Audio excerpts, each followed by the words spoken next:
our wonderful friends and family. Welcome back to the channel. I'm Amy, and today we're going to talk about something very close to our hearts.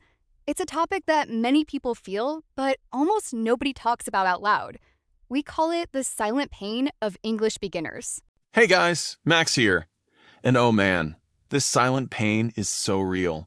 It's that heavy feeling you get in your chest when you're in a room full of people speaking English. You understand what they are saying. You have amazing ideas in your head, but you just stay quiet. You choose to be silent because you are afraid. Exactly, Max. It's the pain of wanting to connect, wanting to tell a joke, or wanting to share your opinion at work or school, but instead, you just smile, nod your head, and pretend you have nothing to say.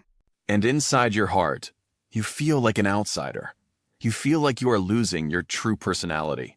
In your native language, you are funny, smart, and confident. But in English, you feel like a shy 5-year-old child who can barely speak. It is deeply frustrating, and it can feel very lonely. But if you are feeling this pain right now, we made this video specifically for you. We want to tell you, you are not alone. Millions of people around the world are sitting in that exact same silence today. That's right. You are part of a massive global family. And today, Amy and I are going to expose this silent pain, laugh about it together, and give you 3 powerful, active steps to break that silence and find your true voice. Yes, it's time to speak up. So before we jump into the secrets, if you want a warm, supportive place to grow your English confidence every single week, please smash that like button and hit subscribe right now. Let's build our confidence together. Welcome aboard, everyone. Now, Amy, let's break down the first big hidden pain that beginners face. It's what I call the node of shame. The node of shame? Max, that sounds like a movie title. What exactly is it? Okay, imagine a native speaker comes up to you and says something very fast. You didn't catch a single word. But instead of saying, "Sorry, can you repeat that?" your brain panics. So you just smile and nod your head like a happy robot. Oh my goodness, Max. I think everyone watching this video is smiling right now because we have all done that. You just nod and pray that they didn't ask you a question that requires a yes or no answer. Exactly. And then the native speaker looks at you, waiting for an answer, and you just keep smiling. It's so awkward, right? But here's the truth. Why do we do that? We do it because we are terrified of looking stupid.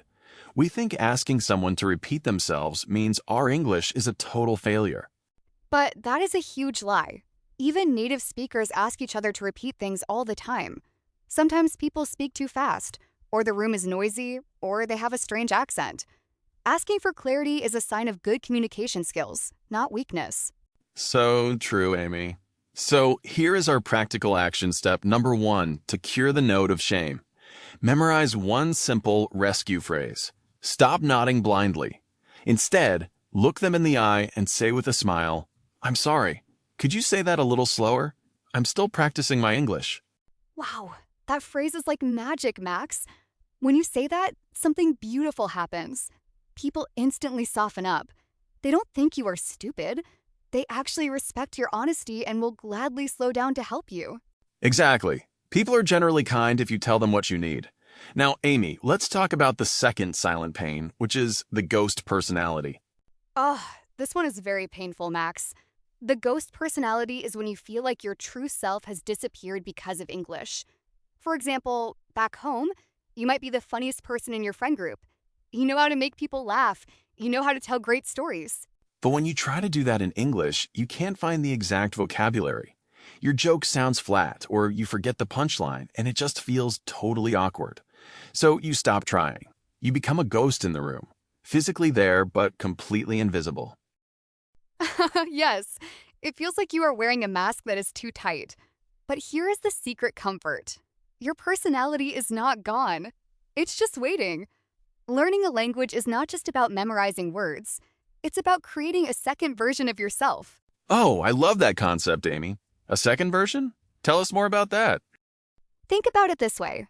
Your English version doesn't have to be a perfect copy of your native language version. It's okay if your English version is a bit quieter, or more direct, or uses simpler words at first.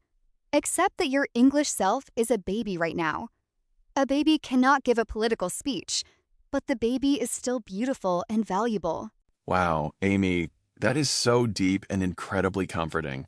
So, we need to forgive our English self for being small right now. We shouldn't expect a baby to run a marathon. Exactly, Max. And that brings us to practical action step number 2 to overcome the ghost personality. Focus on connection, not perfection. When you want to speak in a group, don't try to say a long, complicated intellectual sentence. Just say 2 or 3 simple words. For example, instead of trying to say, I am completely in agreement with your fascinating perspective regarding this economic matter, just smile and say, wow, I agree with you. That's it. It's simple, it's short, but you broke your silence and connected with another human being. Yes, simplicity is your superpower as a beginner.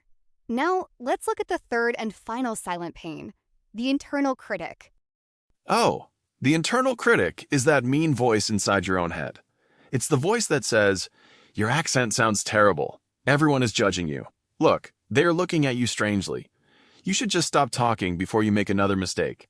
This internal critic is a liar, Max. It creates a false reality. Most of the time when you make a small grammar mistake, the other person doesn't even notice it because they're just listening to your main point. It's so true. Think about it. When a foreigner comes to your country and tries to speak your native language with a broken accent and incorrect grammar, do you hate them? Do you think they are stupid?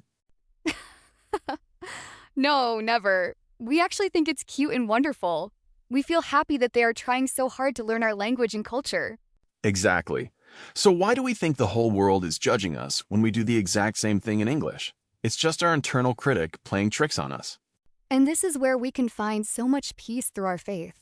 In life, we often face moments of weakness, fear, and insecurity. But God doesn't look at our outside perfection. He looks at our heart, our patience, and our sincere efforts. Amen, Amy! The Bible reminds us that God's grace is sufficient for us, for His power is made perfect in our weakness. When you feel weak or small while speaking English, don't let shame take over. Remember that your worth as a person does not depend on your English level. You are already fully loved and fully accepted. That is a beautiful sanctuary for our hearts, Max. So, here is our practical action step number 3 to silence that inner critic. Every time you make a mistake, instead of saying, oh, my English is so bad, change your words. Say to yourself, I am learning. This mistake is just proof that I am trying. Shift from shame to pride.